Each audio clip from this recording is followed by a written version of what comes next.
Hello and welcome to a special review of the just concluded Commonwealth Heads of Government meeting in London.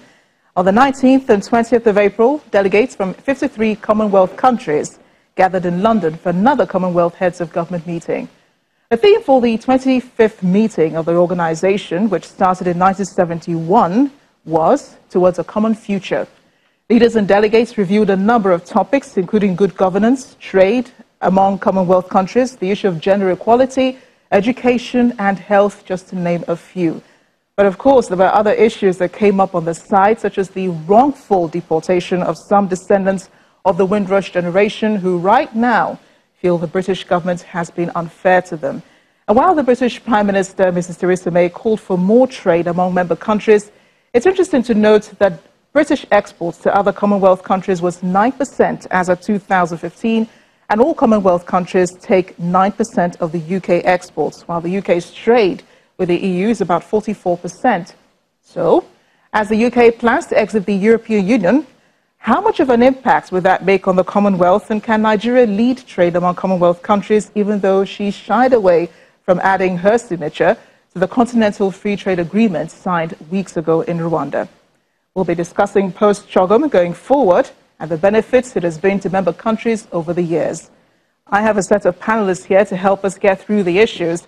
The British High Commissioner, Paul Arkwright, who is here with us, the former Permanent Secretary of the Ministry of Foreign Affairs, Ambassador Joe Keshi, thank you for being here, and the Jamaican Acting High Commissioner to Nigeria, John Clark, as well as the presidential spokesperson, the Special Advisor to the President on Media and Publicity, Mr. Femi Adesina. Gentlemen, thank you for being here. I'm sure we'll have a great discussion, but before then, let's begin with a report by our correspondent, Ibrahim Adra. A bit more about the Commonwealth, which you may or may not know. Now, the Commonwealth, established in 1930, has no constitutional structure. It's an association of sovereign nations working together for the common interests of their people and the promotion of international understanding.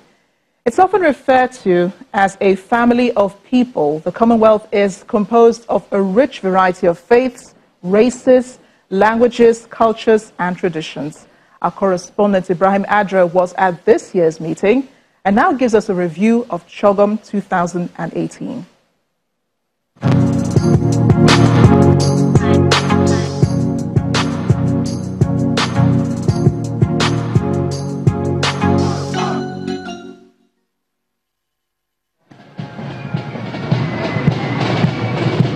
The 2018 Commonwealth Heads of Government meeting held at a time when member countries were facing a myriad of challenges. And the meeting sought to address the challenges encompassed in the theme for the year, Towards a Common Future. Her Majesty Queen Elizabeth II, who took leadership of the Commonwealth since 1952, declared the meeting opened. By continuing to treasure and reinvigorate our associations and activities, I believe we will secure a safer, more prosperous and sustainable world for those who follow us. The UK Prime Minister Theresa May, who addressed leaders ahead of the opening ceremony, kicked off discussions on the main issues within the Commonwealth, such as common trade among nations. Free and fair trade, which for decades has helped to lift hundreds of millions out of poverty, is under threat from a new wave of protectionism. Climate change imperils not only lives and property, but also risks undoing half a century of progress by pushing millions back below the poverty line. As not many of the meetings were open to the press, leaders deliberated for hours at the 950-year-old Windsor Castle, and in a 54-point communique made available later, explained plan of action for a wide range of issues, including gender equality and inclusion, youth employment, health, education and crime.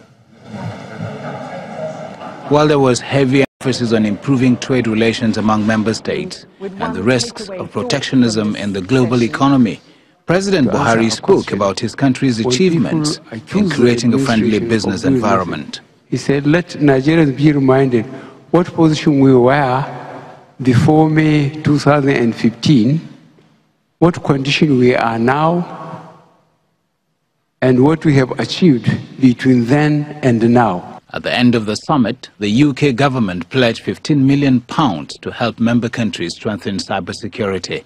They also made pledges towards fighting malaria and improving education in member countries. Member states were unanimous in their agreement to build skills, entrepreneurship and apprenticeship as a way of encouraging and creating employment for the youth population. Finally came the issue of succession in the leadership of the Commonwealth.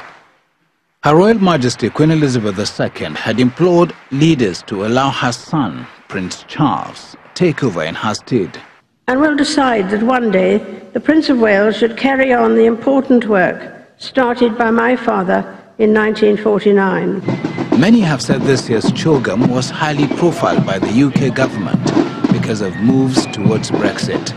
Although the Commonwealth is not expected to be affected, many think this year's meeting was a call for camaraderie as Britain seeks to strengthen more partnerships outside of the EU.